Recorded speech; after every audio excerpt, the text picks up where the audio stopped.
from LA, and currently I'm dancing with Essence and Box Cutters. I used to dance with Breed, and that was a part of BoogieZone.com. I'm sure everyone's heard of it. And Essence is an all-girl crew. There's 12 of us. I think now there's 14. And we do a lot of, like a lot of them are industry girls. So in LA, it's split into two. There's community and industry. Community is like when you do performances, and it's always just people coming together, and then you don't get paid for it. You just kind of dance because you love it. And the industry is like when you dance for artists or musicians or all that other stuff you see on TV or whatever. So it's just a bunch of really talented girls that have different backgrounds. Most of them are in dance. A lot of them teach and they choreograph and travel around the world. I'm a designer, and we just all do different things, but we come together for shows or right now a lot of it is like traveling together and teaching, and they just kind of like we all just go different places. So that's what Essence does. Box Cutters is more, it's kind of separated as of now. It's Lando's mastermind. Like he's just this creative ball of creativity, for lack of a better word, but it's just different training, different types of styles. They also travel, but there's like a core of 7 of them that were on ABDC, so then they travel and teach or do small performances, but then back home there's a big group, and then we do performances more within community rather than industry. So there's that community industry separation, yeah, but he's definitely expanding that, so that's what Box Cutters is. Well, I was with Breed first, so that was Boogie Zone. That's with Elm, and they have more of like a ghetto kind of big style. And then with Gigi and Essence, well, Essence has more of like I don't know. It's just different. Like I'm used to more of like the Essence kind of style, but I've been dancing with Lando for like maybe like three years. So his style's just crazy. It's hard. Like you get stressed out when you learn it. But that's the kind of style, I guess. I don't know. I've never danced in, like I've traveled to many places, but I've never danced in all of them. The places I've danced in, like this will be the first time ever dancing here. So I'm excited to see what it's gonna be like. First time dancing or teaching here in Hong Kong. And Japan, the first time like with dancing was when I went back in like, I think it was like 12, 13 years ago. And they were dancing in the underground, like in the train stations, and they were doing like a lyrical piece, and I just stood there and I was just watching. I was just like, it was beautiful, like the way that they were interpreting music, and that was the true essence of street dancing, I felt.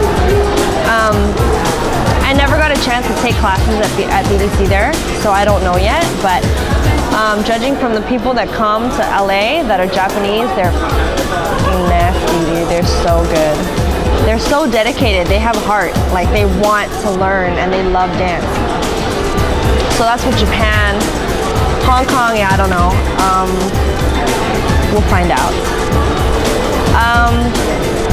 I went to Norway, and that was awesome. I went with Gigi, and I think the best thing is just when you go out and you see the kids dance and they want to learn, and they're flying out all these people from America, you see that they are inspired, you know, and like they're there instead of like doing other things with their time, like getting in the gangs or doing other stuff, like they want to dance.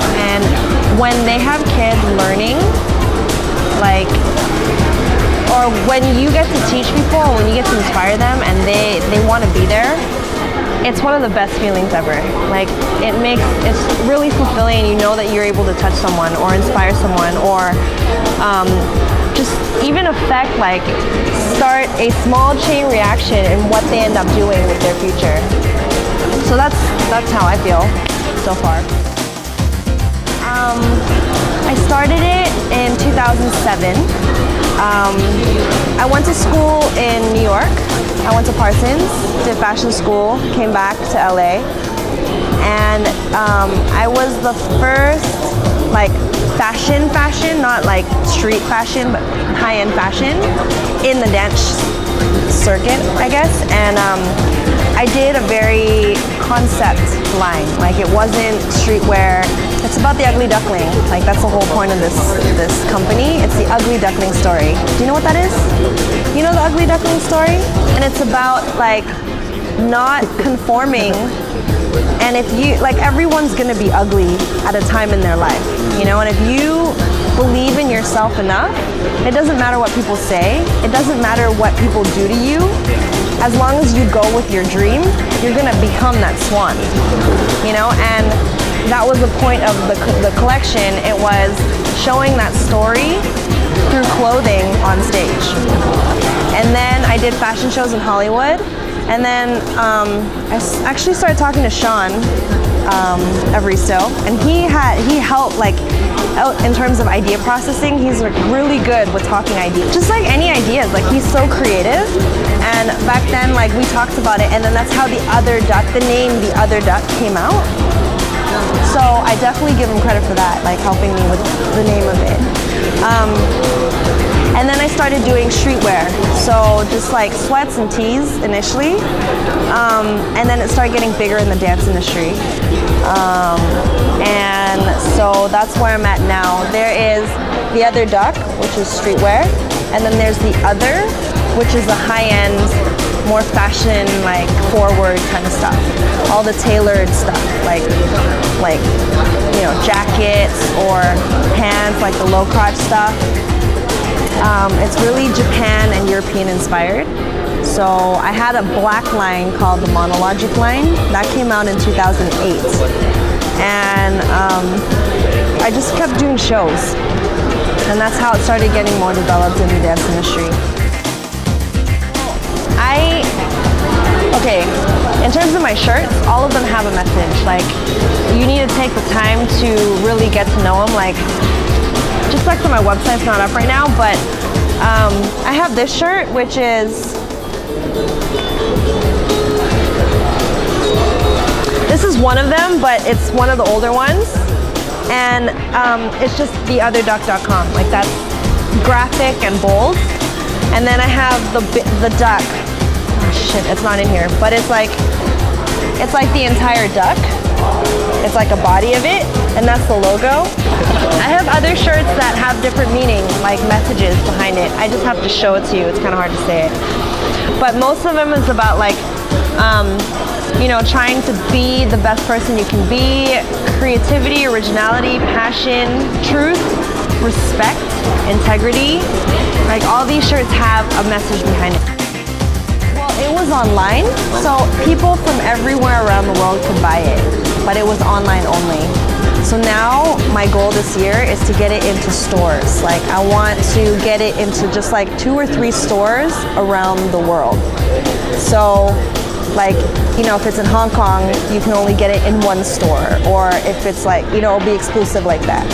So that's what I'm trying to do for both the brands. So that's what The Other Duck is. Believe in yourself.